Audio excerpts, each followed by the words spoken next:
லட்சுமி, சரஸ்வதி, பார்வதி. கடலுக்குள்ளே சுற்றி இருக்கிற கடவுளுக்கும் 3 அம்மாமார்கள் தாண்டா தெரியும். முட்டாப்பேகளா அரசியல்வாதி, பூரா பூமியை பாழாக்க வந்த பாய் பேக. கடல்லேருந்து இப்போ ஒரு நோய் எடுப்பார்ரா, நோய் இப்போ அடிப்பார். இப்போ ஏற்கனவே இளமச்சம்பழம் கனியாக உள்ளே வீசியாச்சு கடலுக்குள்ளே. அதுலேருந்து அந்த நோய் வெளியே எடுக்கல. மானிட பேய் மாதிரி கிடக்கான். அப்படியே கணக்குகளை முடிச்சுக்கிட்டே தான் வருவார், விடமாட்டார். இன்னுமே நாங்கள் வீச ஒவ்வொன்றா அடித்து துவைச்சி எடுத்து போடுவார். மானிட பேய் கருமை வினையை செஞ்சு வச்சுருக்கான். அதான்டா பட்டுன்னு போறியடா, 40 வயசு 30 வயசு 50 வயசுலாம் போறீங்களா? கருமை வினை செஞ்சு ஆடுதான் பாடுதான். பாய் பேய்களா, அப்படி என்னடா உங்களுக்கு பேப்பரு? விவசாயத்தை அழிக்க வந்த பாய் பேய்களா? இல்லை, நல்லா கேட்டுக்கோ.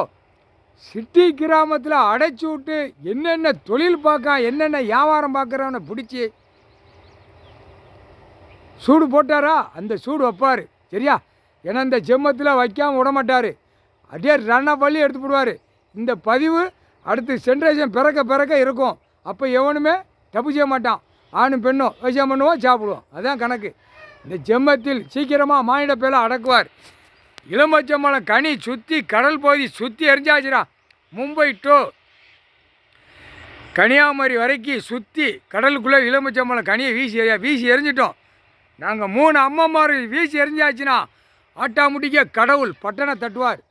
பட்டணை தட்டையில் ஒவ்வொரு மாநிலம் ஒவ்வொரு நாடுகளும் பூரா விஷ வாயுகளை தயாரிக்கான்.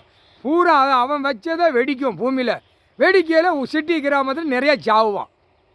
இப்போ குளத்தில் ஒருத்தன் ஏகப்பட்ட சேட்டை பண்ணுவான். குளத்தில் போய் மீனுக்கு விஷத்தை ஊற்றுவான். புரியுதா? நீ விஷத்தை தயாரிக்க, நீ மானிட பேய் விஷத்தை தயாரிக்க, விஷத்தை வெடிப்பாகும். பூமியில் வெடிப்பாகல மானிட பேய் நீயா சாவு. அது கூடிய சீக்கிரம் எல்லா இடமும் வெடிக்கும். இப்போ ஒரு மாநிலத்தில் 2 மாநிலத்தில் வெடிக்க விட்ருக்காரு. அடுத்தடுத்து மாநிலத்தில் பூரா வெடிக்க விடுவார். அந்த குழாயை வெடித்த உடனே மானிட பேய் அந்த நோயிலே சாவுவான். அந்த நோயிலே போயிடுவான். பெண்ணு ஆணும் முட்டா பேயில பூமி அழிக்க அந்த முட்டா பேயலாம் முக்கால் சத்தியம்டா. எல்லா இடமும் வீசி எறிதம்டா.